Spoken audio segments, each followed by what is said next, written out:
नमस्कार, आप देख रहे हैं न्यूज़ वन इंडिया। मैं हूं आपके साथ पंकज यादव।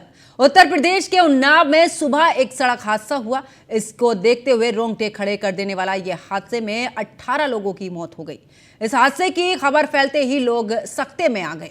बस से यात्रा करते समय सुरक्षा संबंधी उपायों को लेकर भी कई तरह के सवाल खड़े होने लगे। बस से यात्रा करने वाले यात्रियों के मन में एक डर पैदा हो गया। बस से यात्रा करते समय यात्रियों की सुरक्षा को लेकर बस संचालक द्वारा क्या व्यवस्था की गई है जिससे कि उनकी यात्रा सुरक्षित रहे। बीते दिनों हुई घटनाओं से यात्री इन सब बातों पर विशेष ध्यान दे रहे हैं। हालांकि यात्री इस दौरान मजबूरी में ऐसी असुरक्षित बसों से सफर करने के लिए मजबूर हैं। बस की अलग अलग रूटों पर चलने वाले निजी बस संचालकों और इस दौरान सरकारी अधिकारियों के द्वारा सुरक्षा संबंधी उपाय कर रहे हैं या नहीं, इसको लेकर न्यूज़ वन इंडिया की टीम ने राजधानी लखनऊ में निजी बस संचालकों का रियलिटी चेक किया। रियलिटी चेक के दौरान कई चौंकाने वाली खामियां भी सामने आई। अधिकतर निजी बसों में यात्रियों की सुरक्षा को लेकर किए गए उपाय इस दौरान महज औपचारिक और दिखावे वाले ही निकले। उन्नाव में 2 दिन पहले ही एक हादसा हुआ था जिसमें 18 लोगों की जान चली गई थी और आज परिवहन मंत्री दयाशंकर सिंह खुद सड़कों पर उतरे हैं और इस तरीके की जो बसें लखनऊ से उत्तर प्रदेश के बाहर, चाहे वो दिल्ली हो, हरियाणा हो, पंजाब हो, झारखंड हो या अन्य जनपदों के साथ साथ अन्य प्रदेशों के लिए जो बसें जाती हैं उनको फटकार लगाई थी। सबसे पहले हम दिखाएंगे कि इसका जो आगे का जो नंबर है अगर दूर से देखा जाए तो बिल्कुल दिखाई नहीं देगा, क्योंकि आगे ये लोहे का रॉड लगाया गया है ताकि पूरा नंबर अगर कोई दूर से देखे तो पढ़ ना सके। अंदर लोग मौजूद हैं, हम इनसे पूछते हैं कि ये बस कहाँ जाएगी। कहाँ जाएगी ये बस? दिल्ली। दिल्ली जाएगी। फिटनेस है इसकी? हाँ जी, सब कुछ है। कब फिटनेस कराई थी? चेक कर लो ऑनलाइन। कब कराई थी? पता नहीं मेरे को, सेठ लोग कराते हैं। तो आप बस पे चल रहे हैं, आपको नहीं मालूम है? हाँ हाँ, हुई भी है भाई, सब कुछ। और वो जो बाहर आगे नंबर देखने के लिए रॉड लगाया है, हाँ। वो है क्या नियमावली में? रोड कैसा रोड? आइए चलिए नीचे दिखाते हैं। भाई साहब को मालूम ही नहीं, बस पर चलते हैं, इनको दिखाते हैं कि क्या ये आरटीओ की नियमावली में ये जो रॉड इन्होंने लगाया है वो है। यहाँ लग सकता है, ये जो लगा है ये रॉड लगाया जा सकता है? ये तो बम्पर है, लाइट के लिए लगा होता है। लगाया जा सकता है कि नहीं? ये तो लगाते हैं। आज इसी चीज को लेकर परिवहन मंत्री ने दर्जनों गाड़ियां सीज की हैं। ये लगाया जा सकता है अगर हादसा होता है या कुछ दुर्घटना होती है या आपके ही किसी साथी को दूर से नंबर देखकर जानकारी लेनी हो तो कैसे नंबर पता करें? गलती है ये है कि उन्नाव में इतना बड़ा हादसा हुआ, नाम हादसा हुआ के बाद अगर ये चीजें दुरुस्त नहीं नहीं, होंगी तो सुविधा सवारी को कैसे मिलेगी? आप लोग भी यही बस में जा रहे हैं या बस से ही जुड़े हुए हैं? आप? हम यहीं रहते बगल में ही। क्या करते हैं? कुछ नहीं करते। ऐसे ही आए हुए। तो सामने वाली ट्रेवल एजेंसी आपकी है क्या? नहीं, मेरी नहीं। आप यहाँ के हो ही नहीं, लोकल। भाषा और वो सब बता देता है पश्चिम के हैं। तो ये तमाम लोग हैं जो बसों से जुड़े हुए हैं या यहाँ से यात्रा कर रहे हैं। दयाशंकर सिंह जो कि परिवहन मंत्री हैं, आज वो खुद सड़कों पर उतरे हैं और इस तरीके की बसों को चेक किया जा रहा है। हालांकि बस में मौजूद लोगों को ये पूरी जानकारी होनी चाहिए कि बस का परमिट है कि नहीं है, इंश्योरेंस है कि नहीं है, बस कहाँ से कहाँ जा रही है, उन तमाम चीज़ों की जानकारी इनको नहीं है। इनके जो मालिक हैं उनको भी इनको बताना चाहिए कि बस का परमिट कब कराया गया, इंश्योरेंस कब कराया गया, ताकि अगर कोई यात्री इनसे पूछता है कि बस का परमिट है कि नहीं है तो ये लोग बता सकें। हालांकि इनके पास जानकारी नहीं है। और ये आलमबाग नहरिया चौराहा है जहां बड़े पैमाने पर उत्तर प्रदेश, झारखंड, बिहार, नेपाल, आंध्र प्रदेश, गुजरात जैसे तमाम बड़े प्रदेशों के लिए यहाँ से बसें जाती हैं और यहाँ से लोग यात्रा करते हैं। उन्नाव की घटना जिस तरीके से दर्दनाक थी उसको देखते हुए अब उत्तर प्रदेश परिवहन विभाग भी ऐसी बसों को चिन्हित कर रहा है जिनका जो है परमिट नहीं है या इंश्योरेंस नहीं है या उनके जो चालक परिचालक हैं उनको अपने बस के बारे में जानकारी नहीं है। उसको लेकर भी आज आजमगढ़ में परिवहन मंत्री ने कार्रवाई की। और लखनऊ की फिलहाल अगर हम बात करें तो कोई ये रजिस्टर्ड बस अड्डा नहीं है जहाँ पर ये लोग बसें खड़ी करके सवारी भरते हैं।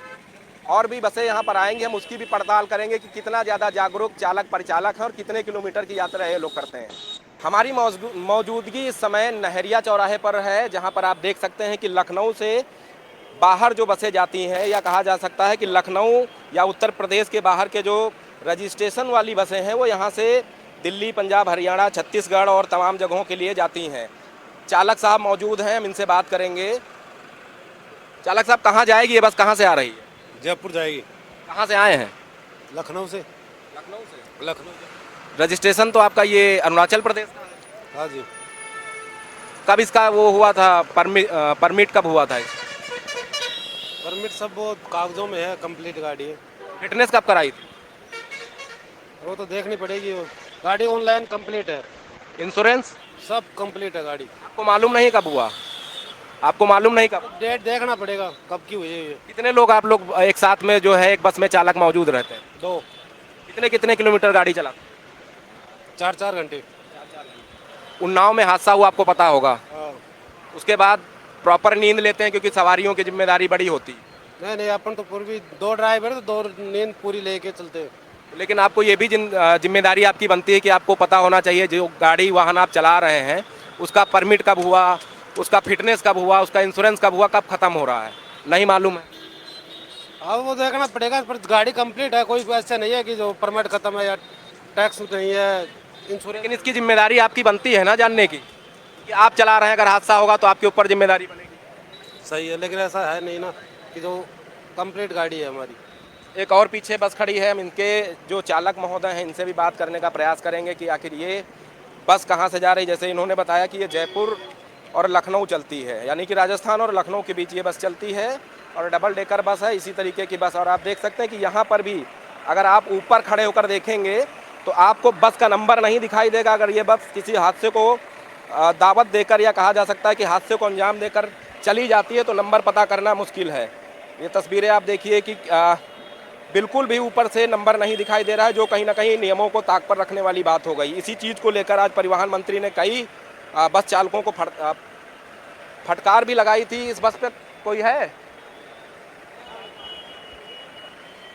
हालांकि बस पे जो जिम्मेदार लोग मौजूद थे वो यहाँ से बस से उतर कर चले गए हैं। क्यों चले गए हैं कह पाना मुश्किल है, क्योंकि अधिकांश बसों की जो फिटनेस है उसको बताने वाले जो चालक परिचालक हैं वो कहीं ना कहीं उनको खुद इस बात की जानकारी नहीं है कि इस बस का फिटनेस कब हुआ, कब इंश्योरेंस कराया गया, कब इंश्योरेंस एक्सपायर हो रहा है, किसी को कोई जानकारी नहीं है। उन्नाव का हादसा दर्दनाक था, ऐसे हादसे कई बार हो चुके हैं जिसके बाद ऐसी बसों पर कार्रवाई होना लाजमी है, लेकिन जो जिम्मेदार हैं वो अपनी जिम्मेदारी से भाग जाते हैं। तो ये तस्वीरें हम आपको आलमबाग नहरिया चौराहे से दिखा रहे हैं, जहाँ पर एक के बाद एक कई बसें खड़ी हैं और यहाँ पर कई ट्रेवल एजेंसियाँ भी हैं जो लोगों को यहाँ से उनके गंतव्य तक पहुँचाने के लिए तत्पर रहते हैं। हम इन ट्रेवल एजेंसियों पर बैठे हुए लोगों से भी पूछना चाहेंगे कि आखिर ये बसें कहाँ चलती हैं और किस तरीके से उनकी जिम्मेदारी अपने सवारियों के लिए होती है। ये सामने एक ट्रेवल एजेंसी है, अंशी राजश्री एंड ट्रेवल। हम इनसे पूछेंगे कि इनका क्या कुछ कहना है इस बस को लेकर। भाई साहब, यहाँ से बसें कहाँ कहाँ तक जाती हैं? भाई साहब सब जगह जाती है, आपको कहाँ जाना है वहीं पे जाती है। सब जगह जाती है भैया। सब जगह जैसे कहाँ? सब जगह जाती है।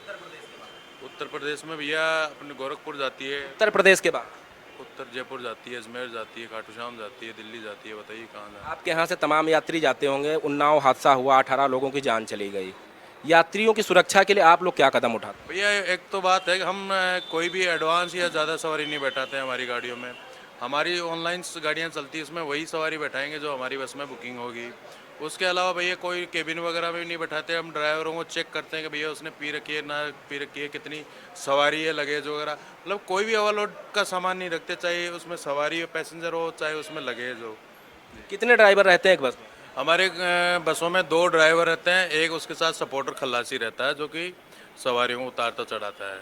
3 हमारे बस में। आपकी जो बसें यहाँ से चलती हैं, आपकी भी जिम्मेदारी बनती है कि जो आपके चालक हैं, परिचालक हैं, उनको बसों के बारे में जानकारी हो। क्या आपके चालक परिचालकों को जानकारी है? बिल्कुल भाई साहब, ये इतने सालों से काम कर रहे हैं, 10-15 साल से गाड़ियाँ चला रहे हैं, तो इनको हमसे बेहतर जानकारी होगी। अभी 2 बसें आपके एजेंसी के सामने खड़ी हुई हैं, ये आपके यहाँ से चल हमारी बसें नहीं है। सवारी जाएंगी आपकी यहाँ से? ये हमारी इन बसों में आपकी सवारी? नहीं, ये हमारी बसें। तो क्या आपको ये जानकारी है कि जो ड्राइवर या परिचालक रहते हैं उनको उनके बसों के बारे में जानकारी हो कि कब फिटनेस हुआ उसका, कब इंश्योरेंस एक्सपायर हो रहा है? आप चेक कर लीजिए, वो सब कुछ है इनके। जहाँ होना अलग बात हो गई। मान लीजिए मैं सवारी हूँ और आप चालक हैं, हम आपसे पूछ रहे हैं परमिशन कब मिली, फिटनेस कब हुआ, तो किस डेट पे हुआ वो पता होना चाहिए ना। बिल्कुल। मेरी गाड़ी होती है तो मैं बता देता, ये गाड़ी मेरी भी नहीं है। जहाँ इनकी गाड़ी का ऑफिस है आप वहाँ जाके पता करिए ना। अब आपके नॉलेज भैया, एक ट्रेवल एजेंसी संचालक होने के नाते आपसे पूछ रहे हैं कि ड्राइवर को ये जानकारी होनी चाहिए कि नहीं। मेरे बारे में बता देंगे क्या? ये फिर मैं उनके बारे में कैसे कोई भी हो, एज ए ड्राइवर मुझे बताइए कि आप मेरे बारे में बता देंगे क्या? नहीं बता पाएंगे ना। वो गाड़ी मेरे सामने खड़ी है। अपने बारे में बता सकते हैं? बता सकते हैं भाई साहब, आपका ड्राइवर अपने बस के बारे में बता सकता है। वही तो सवाल है मेरा कि जो बस हम चला रहे हैं, जो हम बस चला रहे हैं, हम जो सवाल कर रहे हैं, पहले आप जवाब दीजिए, पहले आप जवाब दीजिए। साहब आप ये सवाल पूछ रहे हैं कि उस बस के बारे में बताइए, मैं कहाँ से बता दूं? हम उस बस के बारे में नहीं कर रहे हैं, हम उसके बारे में मैंने पूछा कि वो बस आपकी है तो आपने मना किया, मैं मान गया। लेकिन एज ए जिम्मेदार व्यक्ति आप ट्रेवल एजेंसी चला रहे हैं, लाखों लोग महीने में यहाँ से यात्रा कर रहे हैं, तो क्या आपकी जो अपनी बसें हैं उनके ड्राइवरों को वर्बली ये मालूम होना चाहिए कि नहीं कि उनकी बस का फिटनेस कब हुआ था? सवाल मेरा ये है, सबको मालूम होता है, और नहीं भी मालूम होता है तो हम ऑफिस से बताते हैं कि भैया ये गाड़ी होल्ड कर दी जाए, इसका फिटनेस नहीं है, इसका टैक्स वगैरह जमा नहीं है, वो एक दिन पहले रोक दी जाती है। ठीक है। तो ये जो सामने बसें खड़ी हैं, सवाल समझिएगा, बहस तो बाद में होगी, बहस तो होती रहेगी, लेकिन जैसे हमने इन चालक महोदय से सवाल किया कि आपकी बस का फिटनेस कब हुआ था, तो उनको मालूम नहीं हो तो मालिक बताएंगे, क्या ये लॉजिक है? भाई साहब ये बिल्कुल लॉजिक है कि कोई ड्राइवर 2 दिन पहले चढ़ा, 3 दिन पहले आया तो उसको नॉलेज नहीं होगा, उसको नॉलेज नहीं होगा। दूसरा ड्राइवर, दोनों अनजान ड्राइवर एक ही बस पे छोड़। बिल्कुल भाई साहब ये बात सुनिए कि ड्राइवरों का कुछ नॉलेज नहीं होता है, वो 2-3 दिन पहले आए, 2-3 दिन बाद में उतर गए, ऐसा चलता रहता है, क्योंकि परमानेंट तो जॉब है नहीं। आज मैं यहाँ बैठा हूँ, कल मेरी जगह कोई आ जाएगा, ठीक है। मुझे जितना नॉलेज है उतना ही तो बता पाऊंगा आपको। तो क्या आपको लगता है कि एक साथ जो 2 बस पे ड्राइवर रहते हैं दोनों को बदला जाता है? बिल्कुल बदलते हैं, एक साथ दोनों चेंज हो जाएंगे? रूट का अनुभव नहीं है और जयपुर से आप बस लेकर गोरखपुर चले जाएंगे? भाई साहब खुद का अनुभव क्यों नहीं है मुझे? वो 2 दिन पहले ही ड्राइवर आया तो कैसे ले जाए? देख मुझे ये बताइए, कोई किसी को काम हो गया तो उतरेगा ना, दोनों एक साथ नहीं उतरते ना भैया। उसके जगह कोई दूसरा आएगा, आएगा नहीं आएगा? अब वो कोई दूसरे को भी काम होता जाना पड़ता नहीं जाना पड़ता मुझे? अब बताइए, मैं 10 दिन 15 दिन यहाँ बैठा हूँ, उसके बाद में तो कोई और आके बैठेगा? नहीं बैठेगा, तो वो और आके बैठेगा, वो सही है, लेकिन जो इस सीट पे बैठा था उसकी जिम्मेदारी बनती है कि भैया ये लैपटॉप मैंने आपको दिया, इसमें ये है, ऐसी व्यवस्थाएं हैं, हम बताएंगे ना आपको, हैंड ओवर करेंगे जब, तो उसको क्यों नहीं बताया जाता? किसको? जो मौजूदा समय में ड्राइवर होते हैं। भाई साहब ये कंपनी की गलती है, उस कंपनियों से जाके पूछिए ना आप। वहीं तो हम सवाल पूछ रहे हैं, कंपनी के थ्रू नहीं, आप एजेंसी चला रहे हैं, तमाम सवारियां आप तमाम बसों से भेज। मेरी बात सुनिए, अगर हमारी कंपनी से कोई अगर ये एक्सक्यूज दिया जाता है कि भैया इनको नॉलेज नहीं है, वो अलग बात है, क्योंकि भैया ड्राइवर उतरते चढ़ते रहते हैं, कोई परमानेंट काम नहीं है। लेकिन आप मुझसे पूछ रहे हैं तो भैया मेरी तो बस ही नहीं है। हम आपकी बस की बात नहीं कर रहे हैं, हम बस की बात नहीं कर रहे हैं। अगर आपकी बस नहीं है, एजेंसी चला रहे हैं, भैया ये सामने जो खड़ी है वो नहीं है मेरी, है ना बस। तो आपके यात्रियों की सुरक्षा के लिए मैं ये कह रहा हूँ कि अगर कोई ड्राइवर उस पर चढ़ता है तो बस की प्रॉपर जानकारी उसको होनी चाहिए। मान लीजिए ड्राइवर बदल गया, स्टेपनी है कि नहीं उसको मालूम ही नहीं, रास्ते में गाड़ी पंचर हो गई, फिर कौन जिम्मेदार, मालिक या ड्राइवर? देखिए ड्राइवर ही जिम्मेदार होता है, ड्राइवर ही लेके चलता है, मालिक तो भैया अपने घर पे रहते हैं, ऑफिस पे रहते हैं, जिम्मेदार अभी सड़क पे चल रहा है तो वो ड्राइवर ही होता है। फिर उसको जानकारी होनी चाहिए ना। मैं तो कहता हूँ जानकारी होनी चाहिए, लेकिन आप उससे हमारी भी अपील यही है आपसे, आपका ड्राइवर है कि नहीं है, एज ए जिम्मेदार नागरिक आपके पास जो भी आते हैं, ड्राइवर्स आते हैं, खलासी आते हैं, परिचालक आते हैं, उनको भी आप बताएं कि अपने बस के बारे में जानकारी रखें। उन्नाव में हादसा हुआ, आपको मालूम है, उसमें फिटनेस नहीं थी, इंश्योरेंस नहीं था। तो भैया ये तो कंपनियों की गलती है, जो बस गुंडागर्दी से चला रहे हैं वो उनकी गलती है। वही मैं कह रहा हूँ कि आप ड्राइवरों को समझा सकते हैं ना। देखिए मेरी बात समझने की कोशिश करिए। मैं ये कहना चाह रहा हूँ कि हर कंपनी अलग अलग तरीके से काम करती है भैया, कोई ऑनलाइन काम करती है, कोई ऑफलाइन करती है। बिहार वाली गाड़ियाँ ऑफलाइन काम करती है, तो इसके बारे में हम कुछ नहीं पता। हमारी पूरी गाड़ी ऑनलाइन चलती है भैया। आपकी गाड़ियाँ कहाँ की? हमारी गाड़ी राजस्थान की है भैया जी। आरजे कितनी बसें चलती हैं? 20 गाड़ियाँ चलती हैं अपनी जी। बिल्कुल, दिल्ली नहीं, वो मतलब गोरखपुर जयपुर चलती है मोस्टली, मतलब यूपी और राजस्थान के बीच में। तो यही उत्तर प्रदेश परिवहन और दयाशंकर सिंह जो मंत्री हैं उनका भी कहना है, जैसे ये तमाम बसें हैं, इसके पीछे नहीं, हम आपकी जानकारी के लिए, इन तमाम लोगों की जानकारी के लिए बता रहे हैं। बस के आगे जो नंबर होता है ना, जिससे पहचान होती, बस का नंबर क्या है, कहाँ का रजिस्ट्रेशन है, उसको लोग ढके रहते हैं। तो आपकी भी जिम्मेदारी बनती है कि आप ड्राइवरों को बताएं। हर एक को समझाने जाऊँगा नहीं, आप मेरे से ये पूछ रहे हैं कि वो ढके रहते हैं, वो रहते हैं, हमें अपना पता है। हमें आपकी बसें कितने टाइम आए? हमारे बसें तो भैया अभी नहीं आएगी, 10-11। कितने? 10-11 बजे। 10-11 बजे आपकी बसों का भी हम जायज़ा लेंगे कि कितना ज़्यादा जागरूक हैं आप अपने यात्रियों को सुगम यात्रा कराने के लिए, क्योंकि जिस तरीके से उन्नाव में हादसा हुआ और 18 लोगों की जान गई, उसके बाद आज परिवहन मंत्री दयाशंकर सिंह सड़कों पर उतरे थे। आजमगढ़ में करीब 1 दर्जन से ज़्यादा गाड़ियों पर उनके द्वारा कार्रवाई की गई है और उत्तर प्रदेश के समस्त आरटीओ और एआरटीओ को ये निर्देश जारी किए गए हैं कि जो उत्तर प्रदेश से चलने वाली गाड़ियां हैं, खास तौर पर उनकी जो नंबर प्लेट लोग छुपा लेते हैं, चालक और परिचालकों को बस के बारे में पूरी जानकारी नहीं होती है। अगर ऐसा कोई बस चालक या संचालक पाया जाता है तो उसके ऊपर कठोर कार्रवाई होगी, एफआईआर दर्ज कराई जाएगी, क्योंकि उन्नाव का हादसा दर्दनाक था जिसकी जिम्मेदारी सरकार को लेनी पड़ी। तो ऐसे में हमने तमाम बसों की पड़ताल की है और तमाम बसों के जो चालक और परिचालक हैं उनको अपने बस के बारे में ये जानकारी तक नहीं कि कब उनके बस का फिटनेस कराया गया था, इंश्योरेंस कब खत्म हो रहा है, और जो नंबर प्लेट हैं अधिकांश बसों में उन नंबर प्लेटों को छुपाया गया है। तो आगे भी हम और बसों को देखेंगे कि क्या क्या खामियां हैं, किस तरीके से यात्रियों को सुविधा दी जा रही है, क्योंकि उत्तर प्रदेश सरकार ये प्रयास करती है कि उत्तर प्रदेश में सड़क के हादसों को कम किया जाए। तो कहीं ना कहीं दयाशंकर सिंह उसी को लेकर मैदान में हैं और लगातार कार्रवाइयाँ भी कर रहे हैं। सहयोगी अमित साहनी के साथ नीलेश चौहान, न्यूज़ 1 इंडिया, लखनऊ। उन्नाव में जिस तरीके से हादसा हुआ, 18 लोगों की जान गई, बिहार नंबर की गाड़ी थी। जब पड़ताल हुई तो पता चला कि इंश्योरेंस और फिटनेस दोनों ही नहीं थे। हमारे साथ कुछ बसों के संचालक मौजूद हैं। अभी तक हम परिचालक और चालक से बात कर रहे थे, अब हमारे साथ संचालक भी मौजूद हैं।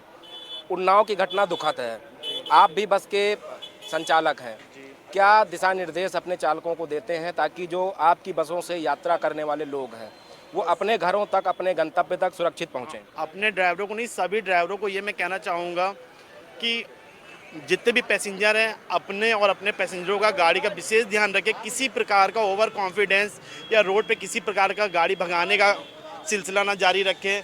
सभी के घर पे कोई ना कोई इंतज़ार कर रहा है, सभी सुरक्षित रहें और सुरक्षित तरीके से ड्राइव करें। सभी ड्राइवर से ये मेरा आग्रह है, हाथ जोड़ के निवेदन है।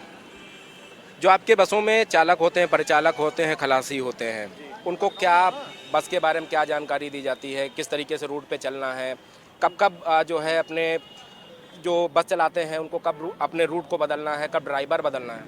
नहीं, जानकारी ये दी जाती है उनको कि ड्राइवर बदलने के लिए जहाँ भी आपको थकावट, हल्की सी सुस्ती आ रही है, आप तुरंत दूसरे ड्राइवर को उठाएंगे गाड़ी चलाने के लिए। और दूसरी चीज़, किसी भी प्रकार पे गाड़ी की स्पीड पे निरंतर कंट्रोल रखने के लिए हमेशा मैसेज दिया जाता है। जो आजकल बहुत सारी डिवाइस आ गई हैं, रात में जो हम लोगों को मैसेज मोबाइल पे खुद आ जाता है कि गाड़ी ओवर स्पीड हो रही है। हम खुद ही कॉल करके कहते हैं गाड़ी ओवर स्पीड चल रही है, इसे कंट्रोल में किया जाए, 70-80 से ऊपर ना भगाई जाए। आपसे भी जानना चाहेंगे, भाई साहब ने बहुत टेक्निकली बात की है कि जब ड्राइवर गाड़ी चलाता है तो जाहिर सी बात है वो कहता है कि जल्दी पहुँचें। ऐसे में बसों में क्या ऐसी टेक्निकल चीज़ का इस्तेमाल किया गया है कि अगर बस ओवर स्पीड हो रही है, चालक को नींद आ रही है, तो कैसे आपको जानकारी? गाड़ियों में स्पीड गवर्नर लगे हुए हैं और जो यूरो 6 वाली जो गाड़ियाँ आ रही है ये कंपनी से ही लॉक आ रही है। इसका कोई सॉल्यूशन नहीं है कि इसकी स्पीड खोली जाए। इसके अलावा मैसेजेस भी आते हैं, अलर्ट्स भी आते हैं। मीटर जो उसका क्लस्टर मीटर होता है उसमें भी अलर्ट्स आते हैं ड्राइवर को कि ओवर स्पीड हो रही है कहीं। जिस तरीके से उन्नाव में हादसा हुआ, ऐसे तमाम हादसे हुए हैं, ये हादसे कैसे रोके जाएं, इन हादसों को कैसे कम किया जाए जिससे लोगों की जान ना जाए? ड्राइवर को थोड़ा सा इस चीज़ के लिए देखना पड़ेगा, क्योंकि सबसे आगे ड्राइवर ही बैठा है। अगर कुछ हादसा होगा तो ड्राइवर के साथ सबसे पहले होगा। तो ये चीज़ तो ड्राइवर लोगों को भी सोचनी चाहिए और इसके लिए थोड़ा प्रिकॉशन लेना चाहिए। हम लोगों को भी ज़रूरी है, हम लोग लेते हैं, लेकिन ये सब लोगों को लेना पड़ेगा प्रिकॉशन। क्या माना जाए कि बिहार से जो बसें आती हैं अधिकांश हादसे के शिकार वहीं होती हैं, तो क्या आरटीओ या जिन जनपदों से वो गाड़ियाँ गुजरती हैं उनके अधिकारियों की भी हिला हवाली रहती है? इस चीज़ का तो मैं कह नहीं सकता, बट जो ओवरलोडिंग हो रही है उसके अगेंस्ट तो हम भी हैं, कि उसके ओवरलोडिंग होने की वजह से हम लोगों को भी नुकसान होता है। एक आपसे बहुत ज़रूरी सवाल है कि कुछ दिन पहले मेरी ही कैमरे पे यहाँ एक बस में अफीम लोड हो रही थी, वो मैंने कैप्चर की थी। क्या इस तरीके की गतिविधियाँ रोकने के लिए आप लोग क्या करते हैं? नहीं, मैं तो पहली बात ये कहूँगा, सबसे इस तरह की चीज़ें हैं कि मालिक के संज्ञान में तो कुछ रहता नहीं है, ये स्टाफ के ही संज्ञान में रहता है। और सभी स्टाफ से ये कहा जाएगा कि पहली चीज़ तो कुछ इस तरह का सामान लेके ही न जाए। और XYZ पैसेंजर गाड़ी है, इस पर तो किसी प्रकार का लगेज या कुछ भी है तो वो ऐसे तो लेके जाने का कोई मतलब ही नहीं निकलता।